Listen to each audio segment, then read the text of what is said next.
the illiterate of the 21st century are not the people who can't read and write, but people who can't learn, unlearn, and relearn. So really, as educators, as teachers, we have to keep learning. And as I said often, life is about learning. And as you go through life, the two become inseparable. So I think it's really critical for our faculty not to think that they know it all just because they're teachers and they've got that power equation, but to be humble enough and to really reflect on the need to grow as people and grow as teachers. I think the teachers that I'm working with here in Inventure are marvelous. It's a real tribute to the institution that they are so cohesive. They have both initiative and energy, and they are really, really passionate about their school, its ideology, and the fact that they want to be part of its future. And that's the second and most important point. Education and training and professional development prepares people for the future. It's not about reaction to the past. So it's not of what you couldn't do before, it's what you can do now. If you look at education, it is the one field which has not really changed very much.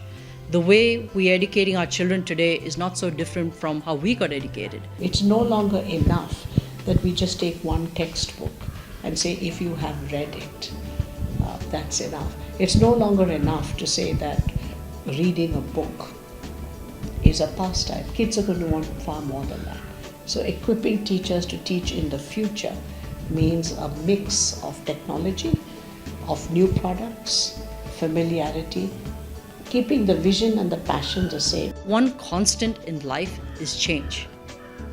So really feel that education sector needs to evolve, not just for today's needs, but 16, 20, 30 years down the road. We never sit down with a parent and treat them as somebody who needs full information, right? We're always hiding behind locked doors. We're difficult to access, right? And then when they come in, a parent generally comes in being extremely defensive. Then the words like experimental is what they will throw at you, right? Whereas if we had open classrooms, if parents could walk in and sit in a class at any time, if there were people who would converse with them and share with them what this new pedagogy is all about, are they going to say no? You never say no for what's good for your child.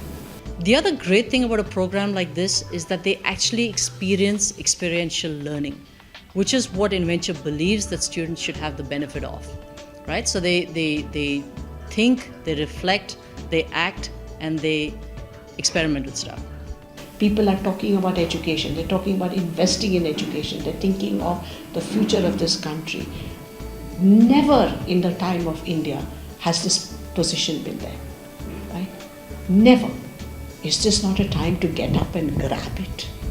And if we can feel that pulse of that energy that's coming out of disruption, then we know that we can be disruptive too. We didn't come into this setting up a school saying, hey, we know it all. In fact, we came to this saying, we actually don't know very much about the field of education. But A, we're willing to ask the right questions. B, we're willing to speak to various stakeholders and take on what they think. And 3, bring really our wider world experience in terms of what we think would be relevant and important. I feel that there should be a headline in the paper saying, watch this space. Because I think that the momentum that is being unleashed over here is definitely going to make it a very unique and special school. And so I think that that's what I would say. Watch this space.